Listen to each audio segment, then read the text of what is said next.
Trafalgar, por Benito Pérez Galdós, número 8. No puedo describir el entusiasmo que despertó en mi alma la vuelta a Cádiz.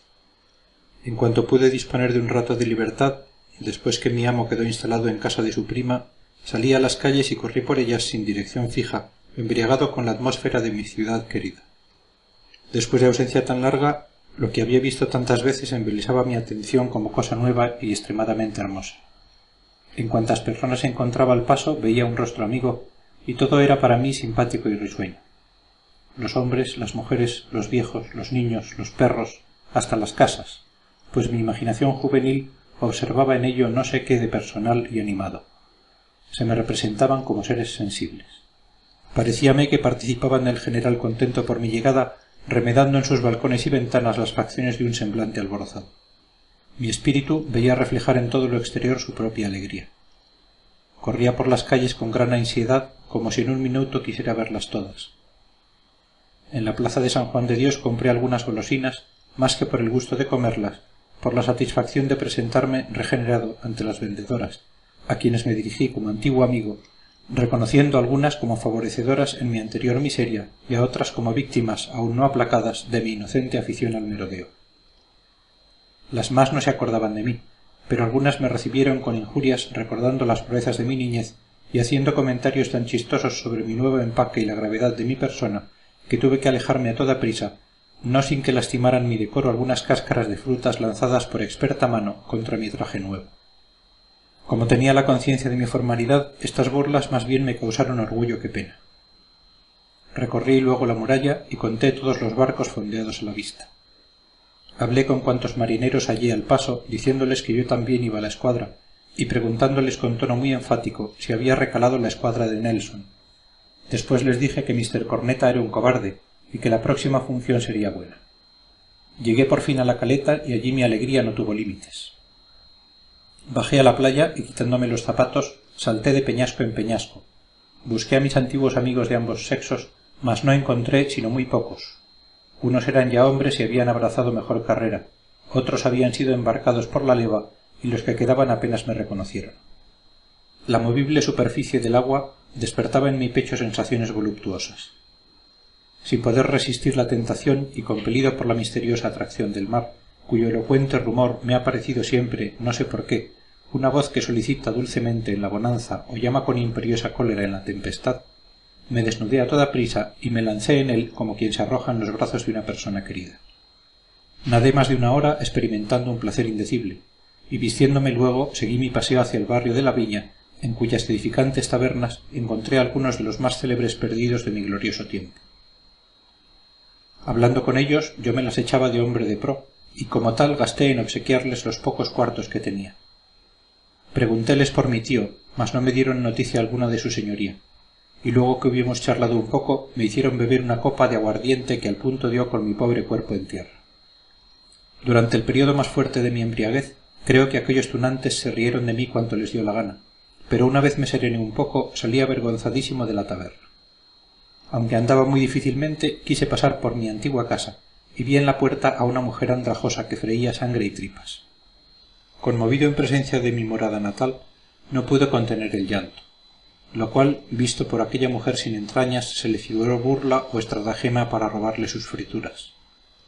Tuve por tanto que librarme de sus manos con la ligereza de mis pies, dejando para mejor ocasión el desahogo de mis sentimientos. Quise ver después la catedral vieja, a la cual se refería uno de los más tiernos recuerdos de mi niñez, y entré en ella. Su recinto me pareció encantador, y jamás he recorrido las naves de templo alguno con tan religiosa veneración.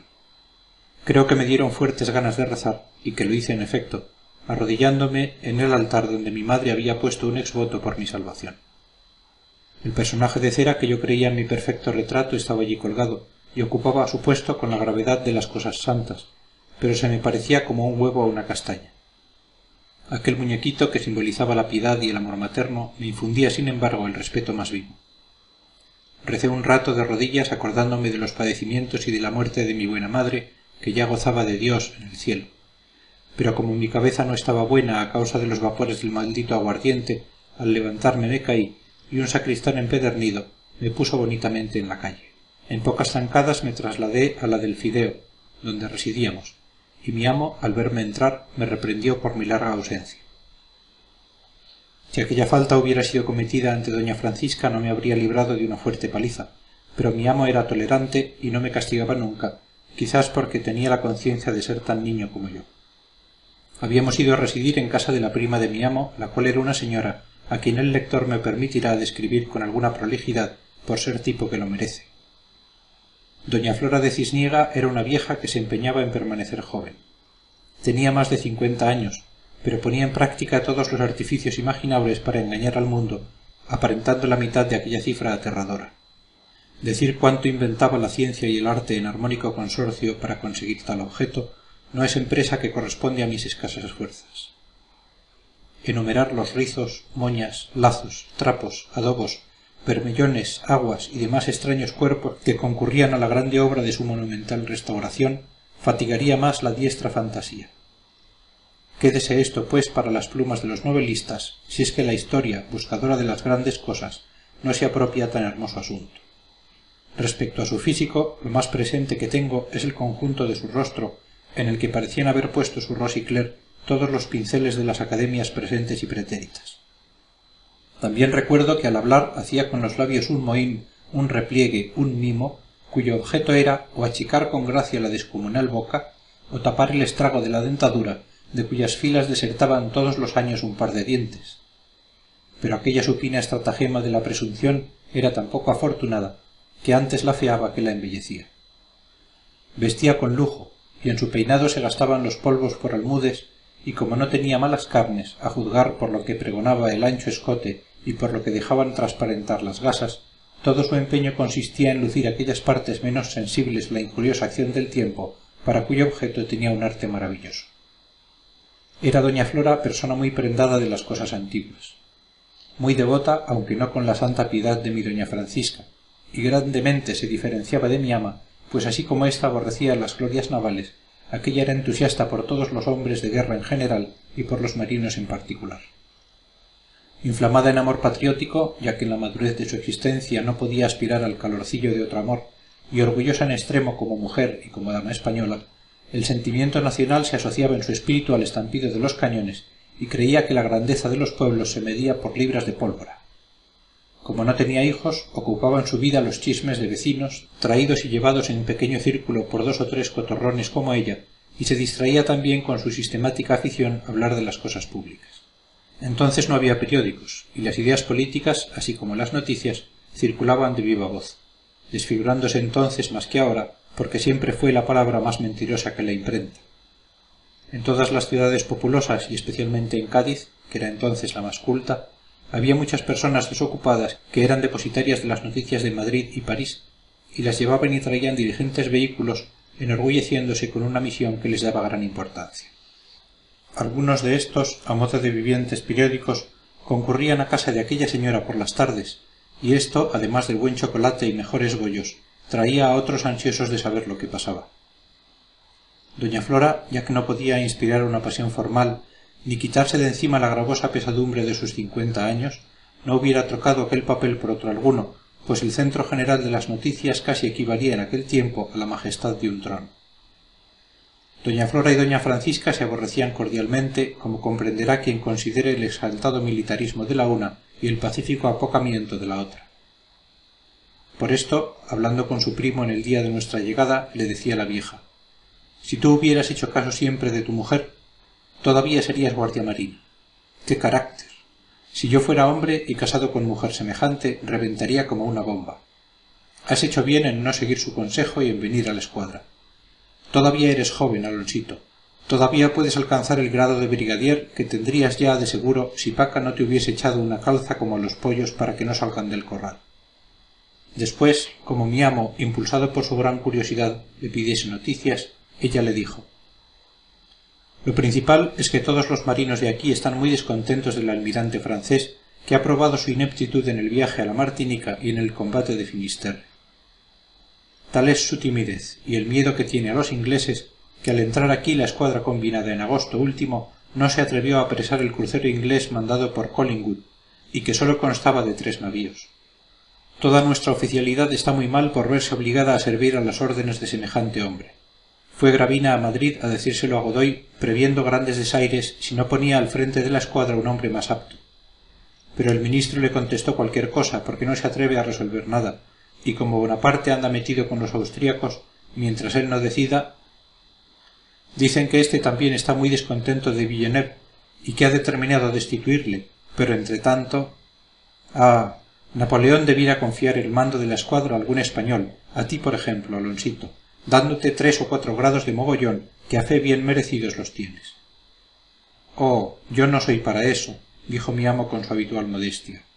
O a Gravina o a Churruca, que dicen que es tan buen marinero. Si no, me temo que esto acabará mal. Aquí no pueden ver a los franceses. Figúrate que cuando llegaron los barcos de Villeneuve carecían de víveres y municiones, y en el arsenal no se las quisieron dar. Acudieron en queja a Madrid, y como Godoy no hace más que lo que quiere el embajador francés, Messier de Bernouville, dio orden para que se entregara a nuestros aliados cuanto necesitasen. Mas ni por esas. El intendente de marina y el comandante de artillería dicen que no darán nada mientras Villeneuve no lo pague en moneda contante y sonante. Así, me parece que está muy bien parlado. Pues no falta más, sino que esos señores con sus manos lavadas se fueran a llevar lo poco que tenemos. Bonitos están los tiempos. Ahora cuesta todo un ojo de la cara. La fiebre amarilla por un lado y los malos tiempos por otro han puesto a Andalucía en tal estado que toda ella no vale una aljofifa. Y luego añada usted a esto los desastres de la guerra. Verdad es que el honor nacional es lo primero y es preciso seguir adelante para vengar los agravios recibidos. No me quiero acordar de lo del cabo de Finisterre, donde por cobardía de nuestros aliados perdimos el Firme y el Rafael, 2 navíos como 2 soles, ni de la voladura del Real Carlos, que fue una traición tal que ni entre moros berberiscos pasaría igual, ni el robo de las 4 fragatas, ni del combate del cabo de... ¿Lo que es eso?, dijo mi amo interrumpiéndola vivamente. Es preciso que cada cual quede en su lugar. Si el almirante Córdoba hubiera mandado virar por... Sí, ya sé, dijo doña Flora, que había oído muchas veces lo mismo en boca de mi amo. Habrá que darles la gran paliza y se la daréis. Me parece que vas a cubrirte de gloria.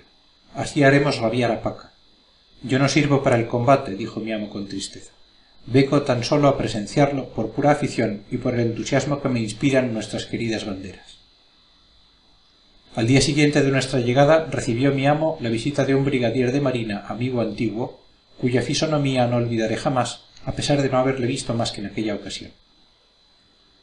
Era un hombre como de 45 años, de semblante hermoso y afable, con tal expresión de tristeza que era imposible verle sin sentir irresistible inclinación a amarle. No usaba peluca, y sus abundantes cabellos rubios, no martirizados por las tenazas del peluquero para tomar la forma de ala de pichón, se recogían con cierto abandono en una gran coleta y estaban inundados de polvos con menos arte del que la presunción propia de la época exigía. Eran grandes y azules sus ojos, su nariz muy fina, de perfecta forma y un poco larga, sin que esto le afeara, antes bien, parecía ennoblecer su expresivo semblante. Su barba, afeitada con esmero, era algo puntiaguda, aumentando así el conjunto melancólico de su rostro oval, que indicaba más bien delicadeza que energía. Este noble continente era realzado por una urbanidad en los modales, por una grave cortesanía de que ustedes no pueden formar idea, por la estirada fatuidad de los señores del día, ni por la movible elegancia de nuestra dorada juventud.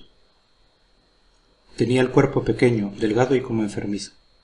Más que guerrero aparentaba ser hombre de estudio, y su frente, que sin duda encerraba altos y delicados pensamientos, no parecía la más propia para arrostrar los horrores de una batalla. Su endeble constitución, que sin duda contenía un espíritu privilegiado, parecía destinada a sucumbir conmovida al primer choque. Y sin embargo, según después supe, aquel hombre tenía tanto corazón como inteligencia. Era Churruca. El uniforme del héroe demostraba, sin ser viejo ni raído, algunos años de honroso servicio. Después, cuando le oí decir, por cierto sin tono de queja, que el gobierno le debía 9 pagas, le expliqué aquel deterioro. Mi amo le preguntó por su mujer, y de su contestación deduje que se había casado poco antes, por cuya razón le compadecí, pareciéndome muy atroz que se le mandara al combate en tan felices días. Habló luego de su barco, el San Juan Nepomuceno, al que mostró igual cariño que a su joven esposa, pues según dijo, él lo había compuesto y arreglado a su gusto por privilegio especial haciendo de él uno de los primeros barcos de la Armada Española. Hablaron luego del tema ordinario en aquellos días, de si salía o no salía la escuadra, y el marino se expresó largamente con estas palabras, cuya sustancia guardo en la memoria, y que después, con datos y noticias históricas, he podido restablecer con la posible exactitud. El almirante francés, dijo Churruca, no sabiendo qué resolución tomar, y deseando hacer algo que ponga en olvido sus errores, se ha mostrado desde que estamos aquí partidario de salir en busca de los ingleses. El 8 de octubre escribió a Gravina, diciéndole que deseaba celebrar a bordo del Bucentauro un consejo de guerra para acordar lo que fuera más conveniente. En efecto, Gravina acudió al consejo llevando al teniente general Álava, a los jefes de escuadra Escaño y Cisneros, al brigadier Galiano y a mí. De la escuadra francesa estaban los almirantes Dumanoir y Magon, y los capitanes de navío Cosmao, Maestral, Villiegris y Prigny. Habiendo mostrado a Villeneuve el deseo de salir, nos opusimos todos los españoles. La discusión fue muy viva y acalorada, y Alcalá Galiano cruzó con el almirante Magón palabras bastante duras, que ocasionarán un lance de honor si antes no les ponemos en paz. Mucho disgustó a Villeneuve nuestra oposición, y también en el calor de la discusión dijo frases descompuestas, a que contestó Gravina del modo más enérgico. Es curioso el empeño de esos señores de hacerse a la mar en busca de un enemigo poderoso, cuando en el combate de Finisterre nos abandonaron quitándonos la ocasión de vencer si nos auxiliaron a tiempo. Además, hay otras razones que yo expuse en el consejo, y son que la estación avanza, que la posición más ventajosa para nosotros es permanecer en la bahía, obligándoles a un bloqueo que no podrán resistir, mayormente si bloquean también a Tolón y a Cartagena. Es preciso que confesemos con dolor la superioridad de la marina inglesa por la perfección del armamento, por la excelente dotación de sus buques y sobre todo por la unidad con que operan sus escuadras. Nosotros, con gente en gran parte menos diestra, con armamento imperfecto y mandados por un jefe que descontenta a todos, podríamos sin embargo hacer la guerra a la defensiva dentro de la bahía. Pero será preciso obedecer conforme a la ciega sumisión de la corte de Madrid y poner barcos y marinos a merced de los planes de Bonaparte, que no nos ha dado en cambio de esta esclavitud un jefe digno de tantos sacrificios. Saldremos si se empeña Villeneuve, pero si los resultados son desastrosos, quedará consignada para descargo nuestro la oposición que hemos hecho al insensato proyecto del jefe de la escuadra combinada.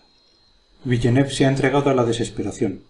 Su amo le ha dicho cosas muy duras, y la noticia de que va a ser relevado le induce a cometer las mayores locuras, esperando reconquistar en un día su perdida reputación por la victoria o por la muerte.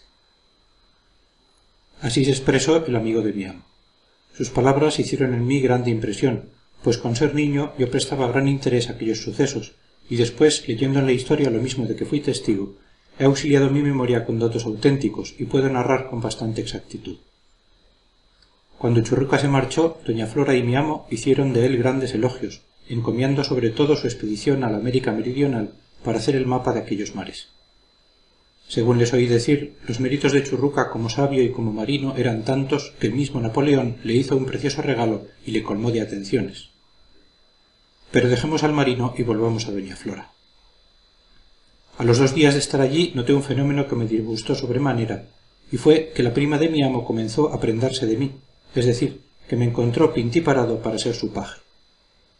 No cesaba de hacerme toda clase de caricias, y al saber que yo también iba a la escuadra, se lamentó de ello, jurando que sería una lástima que perdiese un brazo, pierna o alguna otra parte no menos importante de mi persona si no perdía la vida. Aquella antipatriótica compasión me indignó, y aún creo que dije algunas palabras para expresar que estaba inflamado en guerrero ardor. Mis baladronadas hicieron gracia a la vieja, y me dio 1000 golosinas para quitarme el mal humor. Al día siguiente me obligó a limpiar la jaula de su loro, discreto animal que hablaba como un teólogo y nos despertaba a todos por la mañana gritando «¡Perro inglés! ¡Perro inglés!». Luego me llevó consigo a misa haciéndome cargar la banqueta, y en la iglesia no cesaba de volver la cabeza para ver si estaba por allí. Después me hizo asistir a su tocador, ante cuya operación me quedé espantado viendo el catafalco de rizos y moños que el peluquero armó en su cabeza. Advirtiendo el indiscreto estupor con que yo contemplaba la habilidad del maestro, verdadero arquitecto de las cabezas, doña Flora se rió mucho y me dijo que en vez de pensar en ir a la escuadra debía quedarme con ella para ser su paje. Añadió que debía aprender a peinarla y que con el oficio de maestro peluquero podía ganarme la vida y ser un verdadero personaje. No me sedujeron tales proposiciones y le dije con cierta rudeza que más quería ser soldado que peluquero. Esto le agradó, y como le daba el peine por las cosas patrióticas y militares, redobló su afecto por mí. A pesar de que allí se me trataba con mimo, confieso que me cargaba a más no poder la tal doña Flora, y que a sus almibaradas finezas prefería los rudos pescozones de mi iracunda doña Francisca. Era natural, su intempestivo cariño, sus dengues, la insistencia con que solicitaba mi compañía diciendo que le encantaba mi conversación y persona, me impedían seguir a mi amo en sus visitas a bordo. Le acompañaba en tan dulce ocupación un criado de su prima, y en tanto yo, sin libertad para correr por Cádiz, como hubiera deseado, me aburría en la casa en compañía del loro de doña Flora y de los señores que iban allá por las tardes a decir si saldría o no la escuadra y a cosas menos manoseadas, si bien más frívolas. Mi disgusto llegó a la desesperación cuando vi que Marcial venía a casa y que con él iba mi amo a bordo, aunque no para embarcarse definitivamente. Y cuando esto ocurría, y cuando mi alma atribulada acariciaba aún la débil esperanza de formar parte de aquella expedición, doña Flora se empeñó en llevarme a pasear a la Alameda y también al Carmen a rezar vísperas.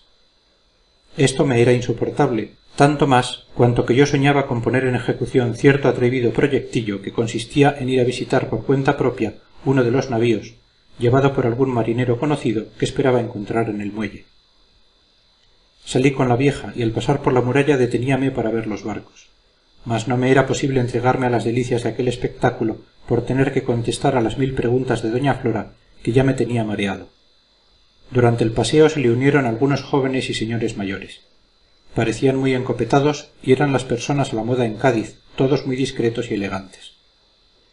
Alguno de ellos era poeta, o mejor dicho, todos hacían versos, aunque malos, y me parece que les oí hablar de cierta academia en que se reunían para tirotearse con sus estrofas, entretenimiento que no hacía daño a nadie. Como yo observaba todo, me fijé en la extraña figura de aquellos hombres, en sus afeminados gestos y sobre todo en sus trajes, que me parecieron extravagantísimos. No eran muchas las personas que vestían de aquella manera en Cádiz, y pensando después en la diferencia que había entre aquellos arreos y los ordinarios de la gente que yo había visto siempre, comprendí que consistía en que éstos vestían a la española y los amigos de doña Flora conforme a la moda de Madrid y de París. Lo que primero atrajo mis miradas fue la extrañeza de sus bastones, que eran unos garrotes retorcidos y con gruesísimos nudos. No se les veía la barba porque la tapaba la corbata, especie de chal, que dando varias vueltas alrededor del cuello y prolongándose ante los labios, formaba una especie de cesta, una bandeja, o más bien vacía, en que descansaba la cara. El peinado consistía en un artificioso desorden, y más que con peine parecía que se lo habían aderezado con una escoba. Las puntas del sombrero les tocaban los hombros. Las casacas, altísimas de talle, casi barrían el suelo con sus faldones. Las botas terminaban en punta. De los bolsillos de su chaleco pendían multitud de dijes y sellos. Sus calzones listados se atacaban a la rodilla con un enorme lazo, y para que tales figuras fueran completos mamarrachos, todos llevaban un lente que durante la conversación acercaban repetidas veces al ojo derecho, cerrando el siniestro, aunque en entrambos tuvieran muy buena vista. La conversación de aquellos personajes versó sobre la salida de la escuadra, alternando con este asunto la relación de no sé qué baile o fiesta que ponderaron mucho, siendo uno de ellos objeto de grandes alabanzas por lo bien que hacía trenzas con sus ligeras piernas bailando la gavota. Después de haber charlado mucho entraron con doña Flora en la iglesia del Carmen, y allí, sacando cada cual su rosario, rezaron que se las pelaban un buen espacio de tiempo, y alguno de ellos me aplicó lindamente un coscorrón en la coronilla, porque en vez de orar tan devotamente como ellos, prestaba demasiada atención a 2 moscas que revoloteaban alrededor del rizo culminante del peinado de doña Flora. Salimos después de haber oído un enojoso sermón que ellos celebraron como obra maestra. Paseamos de nuevo. Continuó la charla más vivamente, porque se nos unieron unas damas vestidas por el mismo estilo, y entre todos se armó tan ruidosa algazara de galanterías, frases y sutilezas, mezcladas con algún verso insulso, que no puedo recordarlas. Y en tanto, Marcial y mi querido amo trataban de fijar día y hora para trasladarse definitivamente a bordo. Y yo estaba expuesto a quedarme en tierra sujeto a los antojos de aquella vieja que me empalagaba con su insulso cariño. ¿Creerán ustedes que aquella noche insistió en que debía quedarme para siempre a su servicio? ¿Creerán ustedes que aseguró que me quería mucho y me dio como prueba algunos afectuosos abrazos y besos, ordenándome que no lo dijera a nadie? Horribles contradicciones de la vida, pensaba yo al considerar cuán feliz habría sido si mi amita me hubiera tratado de aquella manera. Yo, turbado hasta lo sumo, le dije que quería ir a la escuadra y que cuando volviese me podría querer a su antojo, pero que si no me dejaba realizar mi deseo la aborrecería tanto así, y extendí los brazos para expresar una cantidad muy grande de aborrecimiento.